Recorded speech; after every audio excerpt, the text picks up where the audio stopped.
ਸਤਿ ਸ਼੍ਰੀ ਅਕਾਲ ਜੀ ਸਾਰਿਆਂ ਨੂੰ। ਕੀ ਹਾਲ ਚਾਲ ਆ ਤੁਹਾਡਾ ਸਾਰਿਆਂ ਦਾ। ਉਮੀਦ ਕਰਦੇ ਹਾਂ ਕਿ ਤੁਹਾਡਾ ਸਾਰਿਆਂ ਦਾ ਹਾਲ ਚਾਲ ਬਹੁਤ ਵਧੀਆ ਹੋਊਗਾ ਜੀ। ਤੁਸੀਂ ਸੁਣੋ ਜੀ ਕੁਲਵੀਰ ਸਿੰਘ ਦੇ ਨਾਲ ਇਟਾਲੀਅਨ ਖਬਰਾਂ ਪੰਜਾਬੀ ਦੇ ਵਿੱਚ। ਤੁਹਾਡਾ ਸਾਰਿਆਂ ਦਾ ਅੱਜ ਦੀਆਂ ਖਬਰਾਂ ਦੇ ਵਿੱਚ ਸਵਾਗਤ ਹੈ ਜੀ। ਅੱਜ ਦੀਆਂ ਖਬਰਾਂ ਦੇ ਵਿੱਚ ਗੱਲ ਕਰਾਂਗੇ ਅਸੀਂ ਮੈਡੀਸਿਨ ਬਾਰੇ, ਜੋ ਕਿ ਇਜ਼ਰਾਈਲ ਵੱਲੋਂ ਦੱਸਿਆ ਜਾ ਰਿਹਾ ਕਿ ਲੱਭ ਲਈ ਗਈ ਜੀ। ਲੋਕਡਾਊਨ ਬਾਰੇ ਕੁਛ ਇੱਦਾਂ ਦੀਆਂ ਇਨਫੋਰਮੇਸ਼ਨਾਂ ਜਿਨ੍ਹਾਂ ਬਾਰੇ ਤੁਹਾਨੂੰ ਪਤਾ ਹੋਣਾ ਚਾਹੀਦਾ, ਜਾਂ ਫਿਰ ਕੁਛ ਮਿਸਅੰਡਰਸਟੈਂਡਿੰਗਾਂ ਜੋ ਕਿ ਹੁਣ ਵੀ ਨੇ।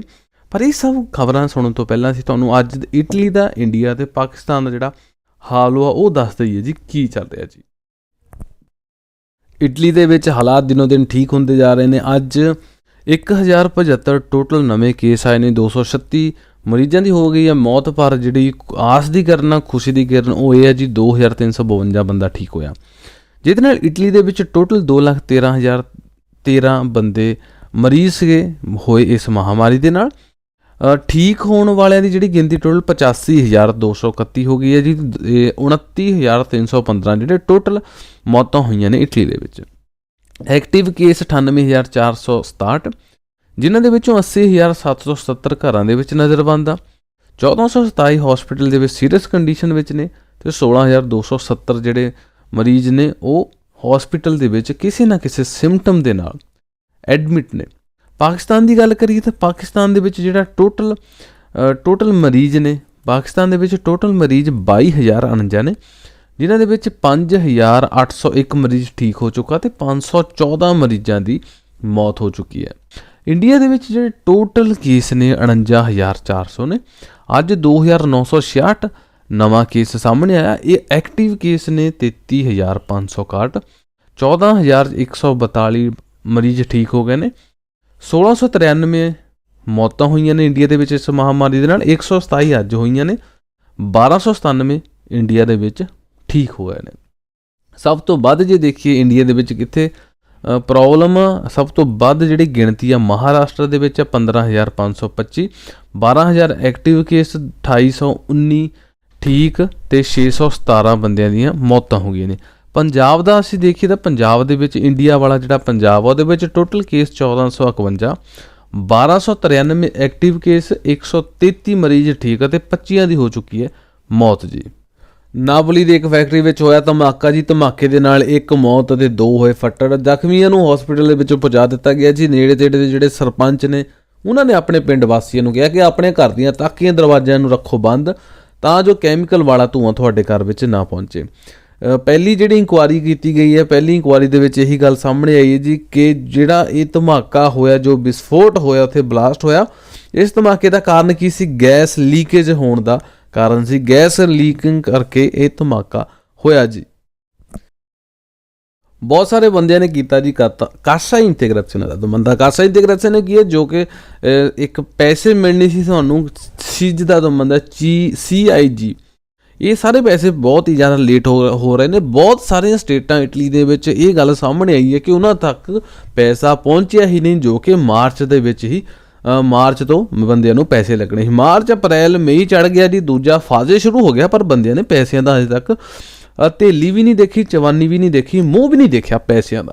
ਅਤੇ ਜਿਹੜਾ ਲੋਂਬਰਦੀ ਦੇ ਵਿੱਚ ਬਹੁਤ ਹੀ ਜ਼ਿਆਦਾ ਪ੍ਰੋਬਲਮ, ਅਸੀਂ ਤੁਹਾਨੂੰ ਆਪਣੀ 1 ਜਾਂ 2 ਦਿਨ ਦੀਆਂ ਪਹਿਲਾਂ ਖਬਰਾਂ ਦੇ ਵਿੱਚ ਅਸੀਂ ਤੁਹਾਨੂੰ ਹਾਲ ਦੱਸਿਆ ਸੀ ਕਿ ਇਸ ਹਿਸਾਬ ਦੇ ਨਾਲ ਤਕਰੀਬਨ 40,000 ਤੋਂ ਉੱਤੇ ਦਮਾਂਦੇ ਹੋਏ ਨੇ, ਅਤੇ ਜਿਹੜੇ ਉਹਨਾਂ ਤੱਕ ਪਹੁੰਚੇ ਨੇ ਤਕਰੀਬਨ, ਸ਼ਾਇਦ ਜੇ ਹੁਣ ਇਸ ਟਾਈਮ ਮੈਨੂੰ ਯਾਦ ਨਹੀਂ ਤਾਂ 700 ਦਮਾਂਦਾ ਸ਼ਾਇਦ 900 ਪਹੁੰਚਿਆ ਸੀ। ਉਹਨਾਂ ਦੇ ਵਿੱਚੋਂ 420 ਜਾਂ 42 ਹੀ ਪਾਸ ਹੋਏ ਸਨ।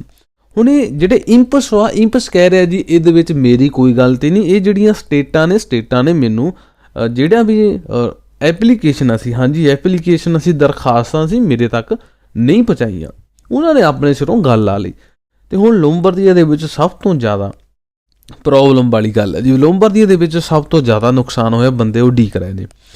ਇਸ ਕਰਕੇ ਜਿਹੜੇ ਲੋਂਬਰਦੀਆ ਦੇ ਪ੍ਰੈਜ਼ੀਡੈਂਟ ਨੇ ਉਹਨਾਂ ਨੇ ਕਹਿ ਦਿੱਤਾ ਜੀ, ਹਾਂਜੀ ਲੋਂਬਰਦੀਆ ਦੇ ਪ੍ਰੈਜ਼ੀਡੈਂਟ ਜੋ ਕਿ ਅਤੀਲੀਓ ਫੋਂਤਾਨਾ ਨੇ ਕਿਹਾ ਦਿੱਤਾ ਕਿ ਇਹ ਜੀ ਪੈਸੇ ਤੁਸੀਂ, ਅਸੀਂ ਜੇ ਇਹਨੂੰ ਪੰਜਾਬੀ ਦੇ ਵਿੱਚ ਟਰਾਂਸਲੇਸ਼ਨ ਕਰੀਏ ਕਿ ਬੰਦਿਆਂ ਵਾਂਗ ਦੇਣੇ ਆ ਤਾਂ ਦੇ ਦਿਓ, ਨਹੀਂ ਤਾਂ ਫਿਰ ਤੁਹਾਡੇ ਸਿਰ ਅਸੀਂ ਪਰਚਾ ਕਰਨ ਤੋਂ ਨਹੀਂ ਪਿੱਛੇ ਹਟਣਾ। ਕਹਿਣ ਦਾ ਮਤਲਬ ਕਿ ਰਿਪੋਰਟ ਕੀਤੀ ਜਾਊਗੀ ਇੰਪਸ ਦੇ ਵੱਲ ਨੂੰ। ਹੋ ਸਕਦੀ ਹੈ ਰਿਪੋਰਟ, ਜੇਕਰ ਉਹਨਾਂ ਨੇ ਪੈਸੇ ਨਹੀਂ ਦਿੱਤੇ, ਕਿਉਂਕਿ ਪੈਸਿਆਂ ਲਈ ਬੰਦਿਆਂ ਨੂੰ ਬਹੁਤ ਜ਼ਿਆਦਾ ਪ੍ਰੋਬਲਮ ਦਾ ਸਾਹਮਣਾ ਕਰਨਾ ਪੈ ਰਿਹਾ। ਤੁਹਾਡੇ ਵੀ ਪੈਸੇ ਰੁਕੇ ਹੋਏ ਨੇ ਕਾਸਾ ਇੰਟੀਗ੍ਰੇਸ਼ਨ ਦੇ, ਤਾਂ ਇਹਨਾਂ ਚੀਜ਼ਾਂ ਦਾ ਬਾਰ-ਬਾਰ ਉਹਨਾਂ ਨੂੰ ਕੀ ਕਹਿੰਦੇ ਹੁੰਦੇ ਆ, ਬਾਰ-ਬਾਰ ਉਹਨਾਂ ਨੂੰ ਪਿੰਗ ਕਰੋ, ਬਾਰ-ਬਾਰ ਉਹਨਾਂ ਨੂੰ ਜਾ ਕੇ ਦੱਸੋ ਕਿ ਬਈ ਸਾਡੇ ਪੈਸੇ, ਫੋਨ ਕਰੋ, ਈਮੇਲ ਕਰੋ, ਉਹਨਾਂ ਨੂੰ ਪਹੁੰਚਣਾ ਚਾਹੀਦਾ ਕਿ ਤੁਹਾਡੇ ਪੈਸੇ ਨਹੀਂ ਆਉਂਦੇ। ਜਾਂ ਫਿਰ ਕਿਸੇ ਸੰਸਥਾ ਦੇ ਨਾਲ, ਕਿਸੇ ਐਸੋਸੀਏਸ਼ਨ ਦੇ ਨਾਲ ਗੱਲ ਕਰੋ ਕਿ ਤੁਹਾਡੇ ਪੈਸੇ ਨਹੀਂ ਆ ਰਹੇ, ਕਿਉਂਕਿ ਇਹ ਇੱਕ ਬਹੁਤ ਹੀ ਵੱਡਾ ਰੀਜ਼ਨ ਹੈ ਜੀ। ਪੈਸਾ ਬਹੁਤ ਹੀ ਜ਼ਿਆਦਾ ਅੰਦਰ ਗਤੀ ਹੀ ਗਾਇਬ ਹੋ ਰਿਹਾ ਜੀ। ਮਿਲੀ ਜਾਣਕਾਰੀ ਅਨੁਸਾਰ ਜੀ ਇਜ਼ਰਾਈਲ ਦੇ ਵਿੱਚ ਇਜ਼ੋਲੇਟ ਕਰ ਲਿਆ ਗਿਆ ਜੀ ਇਸ ਮਹਾਮਾਰੀ ਦੇ ਇੱਕ ਉਹਨੂੰ ਚੈਪੋ ਅਸੀਂ ਕਹਿੰਦੇ, ਇਸ ਮਹਾਮਾਰੀ ਦੇ ਬੈਕਟੀਰੀਆ ਵਾਇਰਸ ਨੂੰ ਇਜ਼ੋਲੇਟ ਕਰ ਲਿਆ ਗਿਆ, ਜੋ ਕਿ ਇੱਕ ਬਹੁਤ ਹੀ ਵੱਡਾ ਕਦਮ ਦੱਸਿਆ ਜਾ ਰਿਹਾ ਜੀ। ਅਤੇ ਇਜ਼ਰਾਈਲ ਦੇ ਮੀਡੀਆ ਦੇ ਹਿਸਾਬ ਦੇ ਨਾਲ ਹੀ ਜਿਹੜਾ ਉੱਥੇ ਦੀ ਟੀਮ ਹੈ ਜੀ IIBR, ਉਹਨਾਂ ਨੇ ਜਿਹੜੀ ਇਹ ਫਾਰਮੂਲਾ ਤਿਆਰ ਕੀਤਾ ਜੀ ਸਾਰੀ ਦੁਨੀਆ ਦੇ ਵਿੱਚ ਗਠੀਏ ਦੇ ਰੋਗ ਨਾਲ, ਗਠੀਏ ਤੋਂ ਜਿਹੜੀ ਦਵਾਈ ਹੁੰਦੀ ਆ, ਜਾਂ ਫਿਰ HIV ਏਡਜ਼ ਦੀਆਂ ਜਿਹੜਾ ਦਵਾਈਆਂ, ਇਹਨਾਂ ਨੂੰ ਟਰਾਈ ਕਰ ਰਹੇ। ਇਹਨਾਂ ਨੇ ਤਿਆਰ ਕੀਤਾ ਜੀ ਇੱਕ ਨਵਾਂ ਫਾਰਮੂਲਾ, ਅਤੇ ਇਹ ਕਹਿ ਰਹੇ ਨੇ, ਇਜ਼ਰਾਈਲ ਵਾਲੇ ਕਹਿ ਰਹੇ ਨੇ, ਨੋਰਮਲ ਜੀ ਗੱਲ ਹੈ ਜੀ, ਕਹਿ ਰਹੇ ਨੇ ਕਿ ਇਹਨਾਂ ਨੇ ਬਾਅਦ ਵਿੱਚ ਉਸ ਫਾਰਮੂਲੇ ਉੱਤੇ ਕਾਪੀਰਾਈਟ ਵੀ ਲੈਣਾ, ਅਤੇ ਫਿਰ ਸ਼ਾਇਦ ਜਿਹੜੀ ਦਵਾਈ ਹੈ ਇਹ ਵੀ ਸਾਰੀ ਦੀ ਸਾਰੀ ਇਜ਼ਰਾਈਲ ਦੇ ਵਿੱਚ ਹੀ ਬਣੀ ਜਾਏਗੀ। ਬਾਕੀ ਆਉਣ ਵਾਲੇ ਦਿਨਾਂ ਦੇ ਵਿੱਚ ਇਹ ਗੱਲ ਪੂਰੀ ਚੰਗੀ ਤਰ੍ਹਾਂ ਕਲੀਅਰ ਹੋ ਜਾਣੀ ਹੈ ਜੀ। ਬਾਕੀ ਬਹੁਤ ਸਾਰੇ ਦੇਸ਼ਾਂ ਦੇ ਵਿੱਚ ਕਲੀਅਰ ਹੋਣਾ ਸ਼ੁਰੂ ਹੋ ਗਿਆ। ਸਾਰੇ ਹੀ ਦੇਸ਼ ਇਸ 'ਤੇ ਆਪਣਾ ਕਰ ਰਹੇ ਨੇ, ਰਿਸਰਚ ਕਰ ਰਹੇ ਨੇ, ਪਰ ਇਜ਼ਰਾਈਲ ਹੁਣ ਚੰਗੀ ਤਰ੍ਹਾਂ ਦਾਅਵਾ ਕਰ ਰਹੀ ਹੈ ਜੀ ਕਿ ਉਹ ਸਿਰਫ ਕੁਛ ਕੁ ਹੀ ਪਲ ਦੂਰ ਨੇ ਆਪਣੀ ਇਸ ਵੱਡੀ ਖੋਜ ਤੋਂ, ਕਿਉਂਕਿ ਉਹਨਾਂ ਨੇ ਇਸ ਦਵਾਈ ਦੇ ਨਾਲ, ਇਸ ਫਾਰਮੂਲੇ ਦੇ ਨਾਲ ਉਹ ਜਿਹੜਾ ਐਂਟੀਕੋਰਪੋ ਉਹਨੂੰ ਫੜ ਲਿਆ ਜੀ। ਇਹਦਾ ਜਿਹੜਾ ਫਾਰਮੂਲਾ ਕੰਮ ਕੀ ਕਰਦਾ, ਸਰੀਰ ਦੇ ਅੰਦਰ ਜਾ ਕੇ ਇੰਜੈਕਟ ਕਰਕੇ ਉਸ ਮਹਾਮਾਰੀ ਨੂੰ ਮਾਰ ਦਿੰਦਾ ਜੀ, ਉਹਦੇ ਜਿਹੜੇ ਕੀਟਾਣੂ ਆ ਉਹਨਾਂ ਨੂੰ ਮਾਰ ਦਿੰਦਾ ਜੀ। ਅਤੇ ਹੁਣ ਜੀ ਬਹੁਤ ਹੀ ਜ਼ਰੂਰੀ ਗੱਲ ਜਿਹਦੇ ਬਾਰੇ ਬਹੁਤ ਹੀ ਕਨਫਿਊਜ਼ਨ ਹੋ ਰਹੀ ਹੈ ਕਿ ਲੋਕਡਾਊਨ ਖੁੱਲ੍ਹ ਗਿਆ। ਅੱਛਾ ਜੀ, ਮੇਨ ਜਿਹੜੀ ਗੱਲ ਆ, ਲੋਕਡਾਊਨ ਖੁੱਲ੍ਹਿਆ ਨਹੀਂ, ਪਾਬੰਦੀਆਂ ਥੋੜ੍ਹੀਆਂ ਘਟੀਆਂ ਨੇ। ਅਸੀਂ ਆਪਣੀ ਸਟੇਟ ਦੇ ਵਿੱਚ, ਤੁਸੀਂ ਲੋਂਬਰਦੀਆ ਦੇ ਵਿੱਚ ਰਹਿੰਦੇ ਆ, ਤੁਸੀਂ ਵੇਨੇਤੋ ਦੇ ਵਿੱਚ ਰਹਿੰਦੇ ਆ, ਜਾਂ ਫਿਰ ਤੁਸੀਂ ਜਿਸ ਵੀ ਸਟੇਟ ਦੇ ਵਿੱਚ ਰਹਿੰਦੇ ਆ, ਪੀਮੋਂਤੇ ਦੇ ਵਿੱਚ ਰਹਿੰਦੇ ਆ, ਏਮੀਲੀਆ ਰੋਮਾਨੀਆ ਦੇ ਵਿੱਚ ਰਹਿੰਦੇ ਆ, ਉਹਦੇ ਵਿੱਚ ਤੁਸੀਂ ਜਾ ਸਕਦੇ ਆ, ਆਪਣੇ ਰਿਸ਼ਤੇਦਾਰਾਂ ਨੂੰ ਮਿਲਣ ਜਾ ਸਕਦੇ ਆ, ਆਪਣੇ ਯਾਰਾਂ ਦੋਸਤਾਂ ਨੂੰ ਮਿਲਣ ਨਹੀਂ ਜਾ ਸਕਦੇ। ਹਾਂਜੀ, ਜੇ ਕੋਈ ਤੁਹਾਡੀ ਸਹੇਲੀ ਆ, ਗਰਲਫਰੈਂਡ ਆ, ਤੁਸੀਂ ਉਹਨੂੰ ਵੀ ਮਿਲਣ ਜਾ ਸਕਦੇ ਆ, ਰਿਸ਼ਤੇਦਾਰਾਂ ਦੇ ਵਿੱਚ ਆ ਜਾਂਦੇ ਆ। ਮਿੱਤਰਾਂ ਨੂੰ, ਸੱਜਣਾਂ ਨੂੰ ਨਹੀਂ। ਜਿੱਦਾਂ ਮੁੰਡਾ ਕੁੜੀ ਨੂੰ ਜਾਂ ਕੁੜੀ ਮੁੰਡੇ ਨੂੰ ਮਿਲਣ ਜਾ ਸਕਦੀ ਆ, ਉਹ ਕਿਉਂਕਿ ਇੱਕ ਪਾਰਟਨਰ ਦੇ ਰੂਪ ਦੇ ਵਿੱਚ ਉਹਨੂੰ ਦੇਖਿਆ ਜਾਂਦਾ। ਇੱਕ ਗੱਲ। ਦੂਜੀ ਗੱਲ, ਬਿਨਾਂ ਕਿਸੇ ਮਤਲਬ ਤੋਂ ਘਰ ਤੋਂ ਬਾਹਰ ਨਹੀਂ ਨਿਕਲ ਸਕਦੇ। ਸਾਈਕਲ ਚਲਾਉਣ ਦੀ ਪਰਮਿਸ਼ਨ ਆ, ਸੈਰ ਕਰਨ ਦੀ ਪਰਮਿਸ਼ਨ ਆ, ਬਾਹਰ ਘੁੰਮਣ ਦੀ, ਕਸਰਤ ਦੇ ਤੌਰ 'ਤੇ ਪਰਮਿਸ਼ਨ ਆ। ਜੇ ਕਸਰਤ ਕਰ ਰਹੇ ਤਾਂ ਦੂਸਰੇ ਬੰਦੇ ਤੋਂ 2 ਮੀਟਰ ਦੀ ਦੂਰ ਦੇ ਟੱਕਰ ਰਹਿਣਾ, ਨਹੀਂ ਤਾਂ 1-1 ਮੀਟਰ ਦੂਰ ਰਹਿਣਾ। ਘਰੋਂ ਬਾਹਰ ਨਿਕਲਣ ਲਈ ਗੁਆਂਤੀਆਂ ਅਤੇ ਮਾਸਕਰਾਂ ਪਾਉਣ ਦੀ ਲੋੜ ਆ। ਇਹ ਉਹ ਚੀਜ਼ਾਂ ਜਿਹੜੀਆਂ ਕਰਨ ਦੀ ਲੋੜ ਆ। ਕਿਤੇ ਇਹ ਨਾ ਹੋਵੇ ਕਿ ਬਹੁਤ ਸਾਰੇ ਕਹਿ ਰਹੇ ਨੇ ਕਿ ਭਾਜੀ ਹੁਣ ਤਾਂ ਅਸੀਂ ਜਿੱਥੇ ਮਰਜ਼ੀ ਜਾਈਏ ਗੱਡੀ ਚੱਕੀਏ। ਨਹੀਂ, ਇੱਦਾਂ ਦਾ ਕੋਈ ਕੰਮ ਨਾ ਕਰਿਓ, ਪ੍ਰੋਬਲਮ ਵਾਲੀ ਗੱਲ ਆ। ਪਾਬੰਦੀਆਂ ਸਿਰਫ ਢਿੱਲੀਆਂ ਕੀਤੀਆਂ ਗਈਆਂ ਨੇ, ਚੰਗੀ ਤਰ੍ਹਾਂ ਲੋਕਡਾਊਨ ਨਹੀਂ ਚੱਕ ਹੋਇਆ। ਇਸ ਕਰਕੇ ਬਹੁਤ ਸਾਰੇ ਬੰਦੇ ਪੁੱਛਦੇ, ਮੈਂ ਆਪਣੀ ਵਾਈਫ ਨੂੰ ਮਿਲਣ ਜਾ ਸਕਦਾ? ਹਾਂਜੀ, ਆਪਣੀ ਸਟੇਟ 'ਚ ਤੁਸੀਂ ਜਾ ਸਕਦੇ ਹੋ। ਕਿਸੇ ਨੇ ਬਰੇਸ਼ੀਆ ਦੇ ਏਰੀਏ ਤੋਂ ਕਿਸੇ ਨੇ ਵਿਚੈਂਸਾ ਜਾਣਾ, ਜਾਂ ਬਰੇਸ਼ੀਆ ਦੇ ਏਰੀਏ ਤੋਂ ਕਿਸੇ ਨੇ ਪਿਚੈਂਸੇ ਦੇ ਵਿੱਚ ਜਾਣਾ, ਜਾਂ ਬਰੇਸ਼ੀਆ ਤੋਂ ਬਰੋਨਾ ਜਾਣਾ, ਜਾਂ ਬਰੋਨੇ ਤੋਂ ਕਿਸੇ ਨੇ ਪਿਚੈਂਸਾ ਆਉਣਾ। ਇੱਦਾਂ ਰੱਖ ਲੈਂਦੇ ਅਲੱਗ-ਅਲੱਗ ਜਿਹੜੀਆਂ ਸਟੇਟਾਂ ਬਣਦੀਆਂ। ਇਹ ਸਿਰਫ ਤਾਂ ਹੀ ਹੋ ਸਕਦਾ ਜੇ ਤੁਹਾਡਾ ਕੰਮ ਆ ਦੂਸਰੀ ਸਟੇਟ ਦੇ ਵਿੱਚ, ਜਾਂ ਤੁਹਾਨੂੰ ਬਹੁਤ ਹੀ ਜ਼ਿਆਦਾ ਜ਼ਰੂਰੀ ਕੰਮ ਆ, ਮਤਲਬ ਕਿ ਤੁਸੀਂ ਕਿਸੇ ਲਈ ਖਾਣਾ ਪੀਣ ਦਾ ਸਮਾਨ ਲੈ ਕੇ ਚੱਲੇ ਆ। ਹੁਣ ਤੁਸੀਂ ਤੀਜੀ ਸਟੇਟ ਤੋਂ ਤਾਂ ਜਾਣਾ ਨਹੀਂ, ਯਾਨੀ 200 ਕਿਲੋਮੀਟਰ ਤੋਂ ਤਾਂ ਸਮਾਨ ਤੁਸੀਂ ਲੈ ਕੇ ਨਹੀਂ ਜਾਣਾ। ਕਹਿਣ ਦਾ ਮਤਲਬ ਇਹ ਸਿਰਫ ਨੇੜੇ ਤੇੜੇ 'ਚ। ਉਸ ਤੋਂ ਬਾਅਦ ਜੀ ਮੇਨ ਗੱਲ ਆ ਕਿ ਤੁਸੀਂ, ਜਾਂ ਤੁਹਾਡਾ ਕੋਈ ਵੀਜ਼ਾ ਹੈ, ਕੋਈ ਤੁਹਾਡਾ ਚੈੱਕਅਪ ਆ ਹੈਲਥ ਦੇ ਮਾਮਲੇ 'ਚ, ਤੁਸੀਂ ਘਰ ਤੋਂ ਬਾਹਰ ਜਾ ਸਕਦੇ ਹੋ। ਹੁਣ ਇੱਦਾਂ ਹੈ ਕਿ ਤੁਸੀਂ ਫਾਰਮੇਸੀ ਤੋਂ ਸਮਾਨ ਲੈਣ, ਦੁਕਾਨਾਂ ਤੋਂ ਸਮਾਨ ਲੈਣ ਲਈ ਜਾ ਸਕਦੇ ਆ, ਪਿੰਡ ਦੀਆਂ ਜਿਹੜੀਆਂ ਦੁਕਾਨਾਂ ਇਹਨਾਂ ਤੋਂ ਸਮਾਨ ਲੈਣ ਜਾ ਸਕਦੇ ਆ। ਤੁਹਾਨੂੰ ਉਹਦੇ ਲਈ ਜ਼ਿਆਦਾ ਪੁੱਛਗਿੱਛ ਨਹੀਂ ਕੀਤੀ ਜਾਊਗੀ। ਜਿਹੜਾ ਆਊਟੋ ਸਰਟੀਫਿਕੇਸ਼ਨ ਹੈ, ਇਹਦੀ ਲੋੜ ਹੈ ਜਿਹੜੀ ਹੁਣ ਕੰਮ 'ਤੇ ਜਾਣ ਵੇਲੇ ਨਹੀਂ। ਕਿਉਂ ਨਹੀਂ?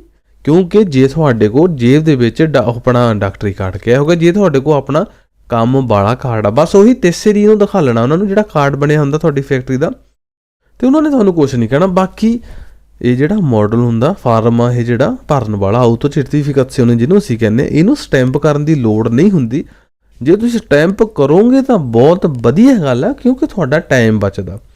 ਜੇ ਤੁਸੀਂ ਨਹੀਂ ਕੀਤਾ ਸਟੈਂਪ ਤਾਂ ਕੋਈ ਗੱਲ ਨਹੀਂ, ਪੁਲਿਸ ਵਾਲਿਆਂ ਦੇ ਕੋਲ ਹੁੰਦਾ ਆ, ਉਹਨਾਂ ਨੂੰ ਭਰਨਾ। ਕਿਉਂਕਿ ਕਿਸੇ ਵੀ ਪਾਸੇ ਕਾਨੂੰਨ ਦੇ ਵਿੱਚ ਇਹ ਨਹੀਂ ਲਿਖਿਆ ਕਿ ਤੁਹਾਡੇ ਕੋਲ ਸਟੈਂਪ ਹੋਣਾ ਚਾਹੀਦਾ, ਕਿਉਂਕਿ ਜਿਹੜੇ ਬੰਦੇ ਕੋਲ ਆਪਣਾ ਸਟੰਪ ਪਾਉਣ 'ਤੇ ਆ ਉਸ ਬੰਦੇ ਕੋ ਹੋ ਸਕਦਾ ਪੇਪਰ ਮੁੱਕੇ ਹੋਣ, ਇਸ ਕਰਕੇ ਇਹ ਗੱਲ ਨਹੀਂ ਦੱਸੀ ਗਈ। ਹਾਂਜੀ, ਸਟੈਂਪ ਕਰਨਾ ਵੈਸੇ ਵਧੀਆ, ਟਾਈਮ ਬਚਦਾ, ਨਹੀਂ ਤਾਂ ਜੇ ਉਹ ਭਰਨ 15 20 30 ਮਿੰਟ ਲਾ ਸਕਦੇ, ਅੱਧਾ ਘੰਟਾ ਲਾ ਸਕਦੇ, ਕਿਉਂਕਿ ਉਹਨਾਂ ਨੇ ਜਦੋਂ ਕੋਈ ਪੁਲਿਸ ਵਾਲਾ ਜਾਂ ਕਾਰਾਬੀਨੀਰੇ ਵਾਲਾ ਜਾਂ ਪੁਲਿਸੀਆ ਦੀ ਸਥਾ ਤੋਂ ਜਾਂ ਫਿਰ ਜਿਹੜੇ ਪੁਲਿਸੀਆ ਲੋਕਾਂ ਵਾਲੇ ਜਿਸ ਵੀ ਬੰਦੇ ਨੇ ਤੁਹਾਨੂੰ ਰੋਕਿਆ, ਜਿਸ ਟਾਈਮ ਉਹ ਤੁਹਾਡਾ ਨਾਮ ਭਰ ਰਿਹਾ ਹੁੰਦਾ ਨਾ, ਉਸ ਟਾਈਮ ਗੱਲ ਇਹ ਹੁੰਦੀ ਹੈ ਕਿ ਉਹਦੀ ਜ਼ਿੰਮੇਵਾਰੀ ਹੋ ਜਾਂਦੀ ਆ ਕਿ ਉਹਨੇ ਸਾਰੀਆਂ ਡਿਟੇਲਾਂ ਚੈੱਕ ਕੀਤੀਆਂ, ਇਸ ਕਰਕੇ ਚੰਗੀ ਤਰ੍ਹਾਂ ਉਹ ਚੈੱਕ ਕਰਦੇ ਆ। ਜੋ ਇਸ ਟਾਈਮ ਤੁਸੀਂ ਘਰੋਂ ਭਰ ਕੇ ਗਏ ਆ ਉਸ ਟਾਈਮ ਸਿਰਫ ਤੁਹਾਡੇ ਸਾਈਨ ਹੀ ਕਰਾਉਂਦੇ ਆ, ਥੋੜ੍ਹਾ ਘੱਟ ਜਿਹੜੀ ਹੁੰਦੀ ਆ ਜਾਂਚ ਪੜਤਾਲ ਹੁੰਦੀ ਆ। ਤੇ ਹੁਣ ਇੱਕ ਲਾਸਟ ਨਿਊਜ਼ ਤੁਹਾਨੂੰ ਦੱਸਣ ਜਾ ਰਹੇ, ਖਬਰ ਦੱਸਣ ਜਾ ਰਹੇ ਕਿ ਧਾਰਮਿਕ ਸਥਾਨ ਮੰਦਰ, ਮਸਜਿਦ ਜਾਂ ਫਿਰ ਗੁਰਦੁਆਰਾ ਸਾਹਿਬ, ਇਹਨਾਂ ਦੇ ਵਿੱਚ ਅਸੀਂ ਕਿਸ ਟਾਈਮ ਜਾ ਸਕਦੇ ਹਾਂ।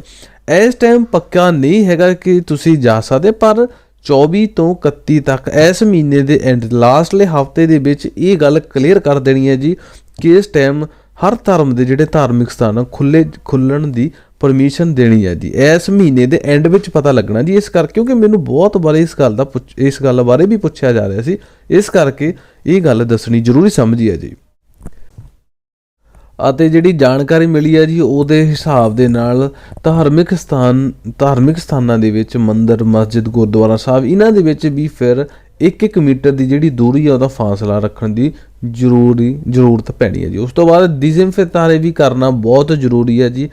ਸਰਕਾਰ ਕਹਿ ਰਹੀ ਹੈ ਜੀ ਇਹਨਾਂ ਸਾਰੇ ਧਾਰਮਿਕ ਸਥਾਨਾਂ ਨੂੰ। ਤੇ ਇਹ ਸੀ ਸਾਡੀਆਂ ਅੱਜ ਦੀਆਂ ਖਬਰਾਂ। ਉਮੀਦ ਕਰਦੇ ਹਾਂ ਕਿ ਤੁਹਾਨੂੰ ਸਾਡੀ ਜਿਹੜੀਆਂ ਅੱਜ ਦੀਆਂ ਖਬਰਾਂ ਵਧੀਆ ਲੱਗੀਆਂ ਹੋਣਗੀਆਂ। ਲਾਈਕ, ਸ਼ੇਅਰ, ਕਮੈਂਟ ਕਰਕੇ ਜ਼ਰੂਰ ਦੱਸ ਦਿਆ ਕਰੋ। ਚੰਗਾ ਜੀ, ਸਤਿ ਸ਼੍ਰੀ ਅਕਾਲ ਸਾਰਿਆਂ ਨੂੰ। ਤੁਸੀਂ ਸੁਣ ਰਹੇ ਸੀ ਕੁਲਵੀਰ ਸਿੰਘ ਦੇ ਨਾਲ ਇਟਾਲੀਅਨ ਖਬਰਾਂ ਪੰਜਾਬੀ ਦੇ ਵਿੱਚ। ਮਿਲਦੇ ਹਾਂ ਹੁਣ ਅਸੀਂ ਆਪਣੇ ਅਗਲੇ ਭਾਗ ਦੇ ਵਿੱਚ, ਅਗਲੇ ਅਪਡੇਟ ਦੇ ਵਿੱਚ। ਉਨਾ ਚਿਰ ਆਪਣੇ ਘਰ ਪਰਿਵਾਰ ਦਾ ਖਿਆਲ ਰੱਖਿਓ ਜੀ।